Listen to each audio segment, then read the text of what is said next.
Hey everyone, Josh here at House Guitars, and I wanted to do a quick video demo of how I plane the joint for an acoustic guitar top or back set. And this is about as simple as you can get as far as a setup.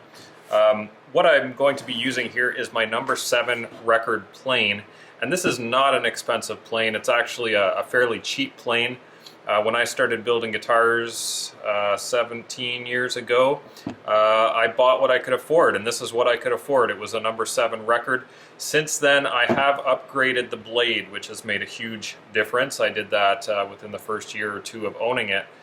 And this is how I've joined or planed the joint for all my tops and backs over the last 17 years, and I keep thinking I should probably upgrade, but at the same time it's like, why bother? This works great. I have my top here. This is an Engelmann spruce top, and I've got some spacer pieces underneath. These are just MDF scraps that I picked out of my scrap bin just to prop the top up off my table a bit. You need a flat surface. In this case, it's just my workbench, and I'm going to be running the plane back and forth. I should double check that I've got enough room here. Okay, so you just want to make sure it's nice and flat. You do need a plane that has a square edge. That's one of the reasons I like these number 7 record planes. Not all planes have a nice wide flat edge, but this one does. And I know a lot of guys have all sorts of fancy shooting boards.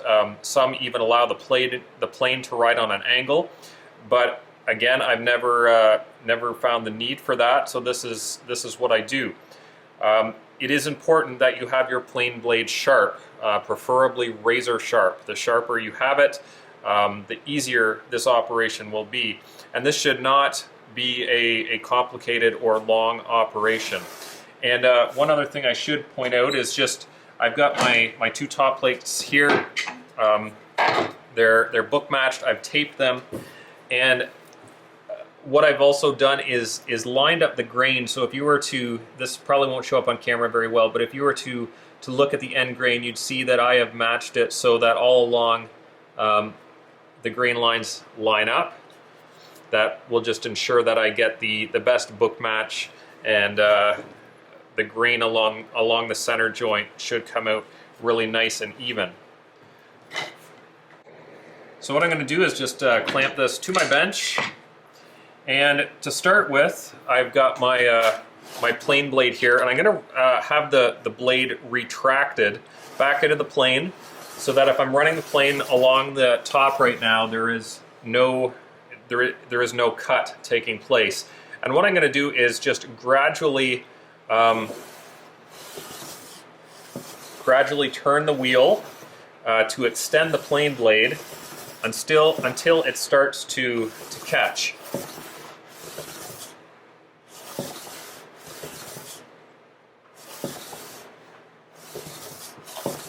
Okay, and yeah, I can actually hear it. You'll hear a difference in the sound when it starts to catch. And there we have it. It's now catching on the ends.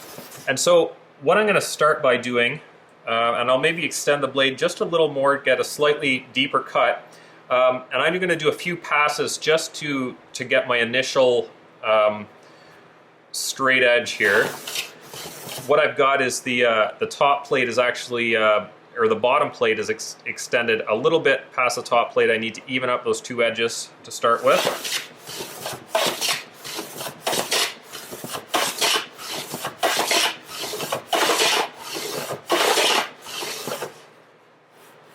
I've almost got it, just a little bit there in the center.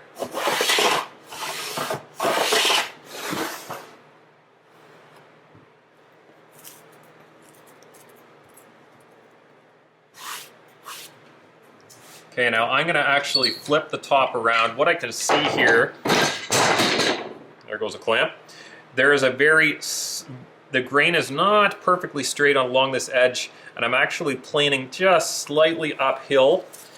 And if I flip this over, I think it should eliminate most of that.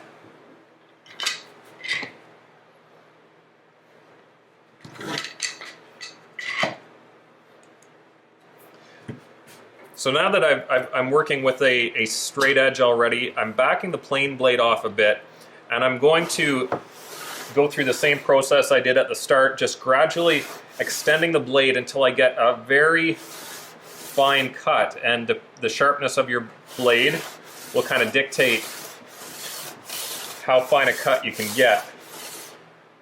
And you can see these almost see-through shavings are starting to come out, which is what I want.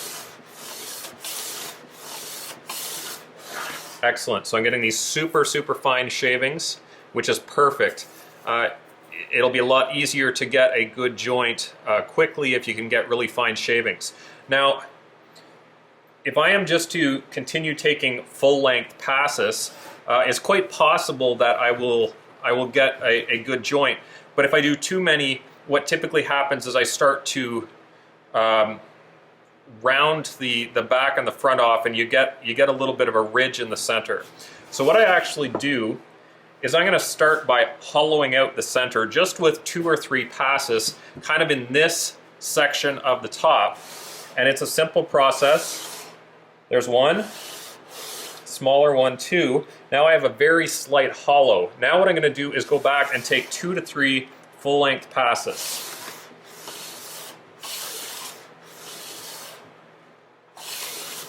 And the whole time I'm listening, because I can hear if the blade is cutting the full length. And on that last pass, I could hear that the blade was actually in contact with the top the whole time. So,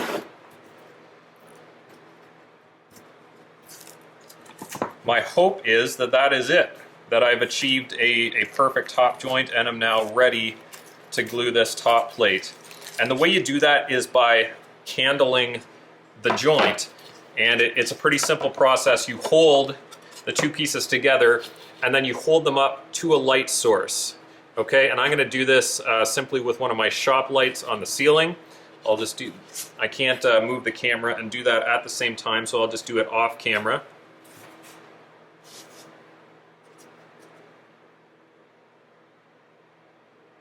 And what you should have is a joint where no light is coming through, only with very light pressure holding the 2 sides together. What I'm seeing is this looks pretty good. Okay, so it is pretty good, but it is not perfect. So what I'm going to do is just repeat the last step where I just do 1 or 2 passes to make that slight hollow in the center, and then somewhere between 2 or 4 full-length passes. So I will go ahead and do that again now.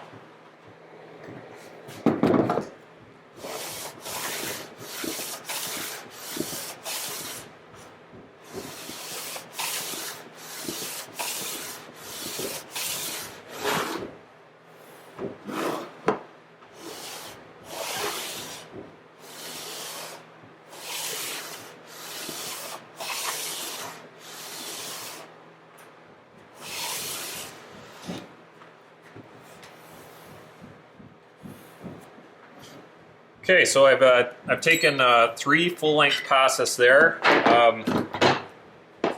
After first establishing that the edge was straight and lined up with some full-length passes, I did like 1 hollow-out pass, and then the final 3